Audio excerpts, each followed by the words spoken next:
She drained our joint account and texted, "I'm leaving you. Good luck surviving." I replied, "You too." She didn't realize the account was set up as a business line of credit, solely in her name. The bank began calling her about the $80,000 debt within the hour. I, 31 male, was with Chloe, 29, for 6 years, married for 3. The text came while I was at my desk job on a Thursday afternoon. "Just emptied our account. I'm leaving you for someone who actually has ambition. Good luck surviving without me. BTW already filed for divorce. Don't try to find me." I stared at my phone, then logged into our banking app. Sure enough, the account we'd been using for household expenses showed the previous balance, $80,000. Here's the thing about that account though. When we first moved in together 4 years ago, Chloe insisted on handling finances. She was working at a bank then, said she knew all the tricks for maximizing interest, getting the best accounts, etc. I was young, in love, and honestly terrible with money stuff, so I agreed. She set up what she called our household account and added me as an authorized user. Said it was better than a regular joint account for tax purposes and credit building. I transferred my portion every month, she handled bills. Worked fine. What I didn't know until much later, and what Chloe apparently still didn't realize, was that she'd actually opened a business line of credit, not a checking account, in her name only. As the sole proprietor of her consulting business that never really took off. I'd figured this out about 8 months ago when I finally started educating myself about finances, ironically, because Chloe kept calling me financially illiterate. Noticed weird terms on a statement, did some Googling, called the bank pretending to be confused about our account type. The rep explained I was just an authorized user on a business credit line, not liable for any debts, only the account owner, Chloe, was responsible for repayment. I kept my mouth shut, kept transferring my half every month. But I also quietly opened my own personal checking account and started building an emergency fund, just in case. So when I saw that text, after the initial shock, I actually laughed. She'd just stolen $80,000 from herself, from a credit line she'd have to pay back, with interest. I texted back, "You too." Then I waited. Took exactly 73 minutes for my phone to explode. Chloe calling, declined. Unknown number, probably her mom, declined. Chloe calling, declined. Text from Chloe, "What did you do?" Text from Chloe, "The bank says I owe them money." Text from Lee, "This is your debt too." Text from Chloe, "Answer your phone." I screenshot everything, then blocked her number. 20 minutes later, her sister Meredith called. I actually liked Meredith, so I answered. "Theo, what's happening?" Chloe's hysterical. Something about the bank calling about a massive debt. "Meredith, your sister just drained what she thought was our joint account and sent me a text saying she's leaving me." Turns out it wasn't a joint account. It's a business credit line in her name. Long pause. She stole money from a credit line? Technically, she borrowed it from herself, and now she owes the bank $80,000 plus interest. But that was your money too. No, I was just an authorized user. I put money in monthly, which technically counted as payments toward the credit line. But the debt, that's all hers. You knew? Found out 8 months ago. Never thought she'd do something this stupid though. Meredith was quiet for a moment. "Theo, she's with someone else, has been for months. Some crypto guy named Blake she met at a conference. I figured as much. You need to help her with this debt situation." Why would I do that? She just stole what she thought was my money and left me for another man. Because it's the right thing to do. The right thing? Meredith, she literally tried to leave me with nothing. She thought I'd be broke and desperate. The only reason she's in trouble is because she didn't understand her own financial setup. I hung up. Update 1. The entitlement has reached astronomical levels. First, Chloe tried the legal route. Had some bargain basement lawyer send me a letter demanding I pay half the debt as it was marital funds. My lawyer, yes, I'd already retained one, responded with a simple statement. I was an authorized user, not a cosigner. The debt predated our marriage since she opened the account before we wed. Not my problem. Then came the emotional manipulation via her parents. Her dad, Robert, actually showed up at my apartment building. Doorman called up. "There's a Robert here to see you, says it's urgent. Tell him I'm not available." Could hear Robert yelling from the lobby about man-to-man conversations and doing the honorable thing. Security eventually escorted him out. But here's where it gets really interesting. Remember Blake, the crypto guy? Well, Meredith reached out again with some tea. Apparently, Chloe had told Blake she was getting at least $80,000 in the divorce, plus alimony, plus half my 401k. She'd been spinning this tale of being married to a tech executive, I work in IT support, who was loaded but cheap. Blake thought he was getting a sugar mama. When Chloe told him about the debt situation, he bounced, literally ghosted her within 24 hours. She tried to move into the apartment he'd been renting for them. Yeah, she'd already signed a lease with him. But surprise, he'd never actually put her name on it. The landlord wouldn't let her in without Blake's permission, and Blake had already told them she was no longer authorized. So now Chloe was homeless, 80K in debt, and single. Did I feel bad? For about 0.3 seconds. Then I remembered the good luck surviving text and went back to eating my cereal. But Chloe wasn't done. Oh no, she created a whole victim narrative online, posted on social media about how her financially abusive ex-husband tricked her into debt. How I'd manipulated the banking system to trap her.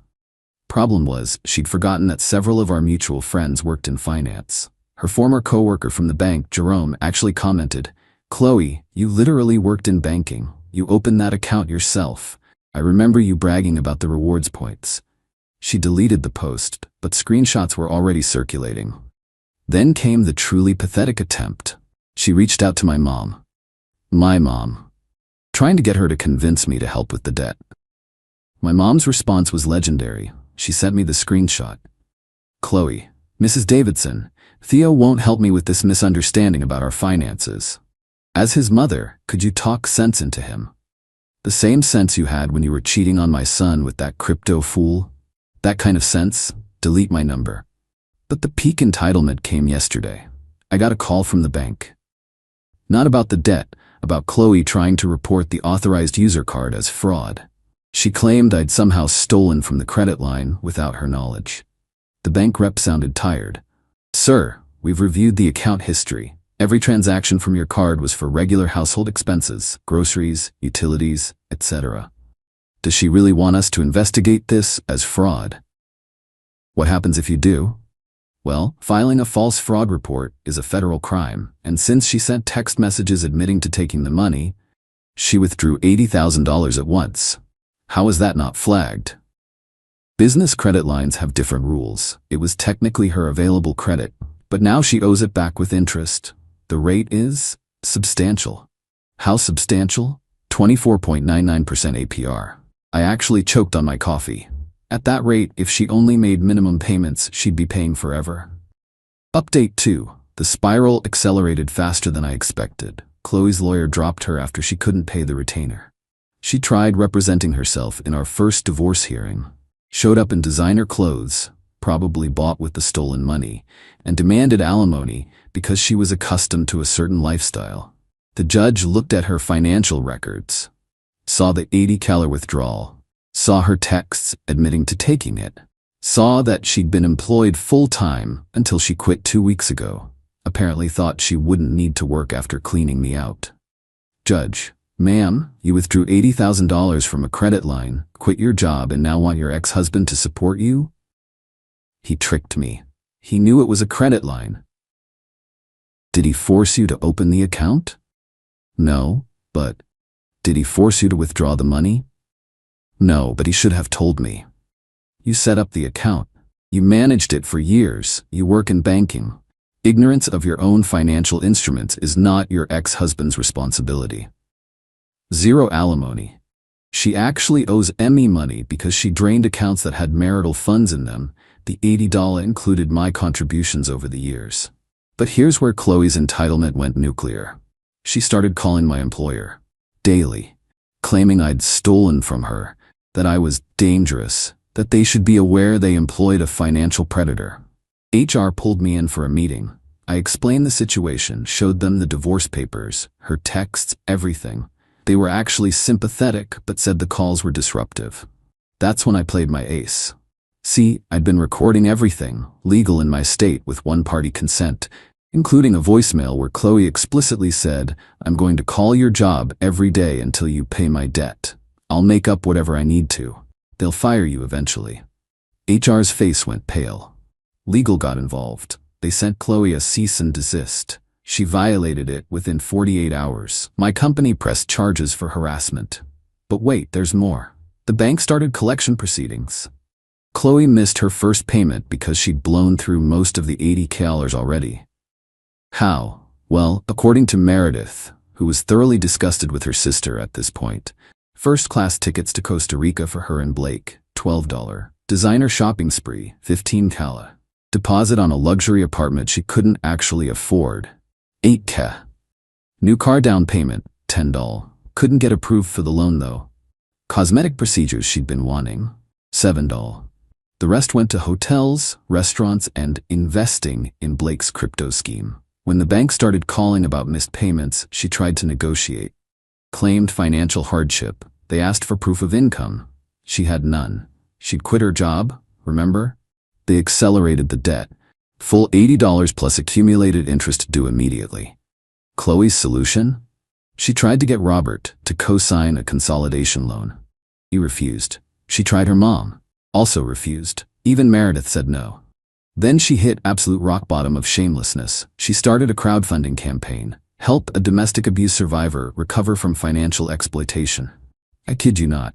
The campaign included photos of her crying, a completely fabricated story about how I'd manipulated her into debt through complex financial schemes, and a request for $100K to rebuild her life. It raised $37 in 3 days. Someone donated $2 with the comment "lol."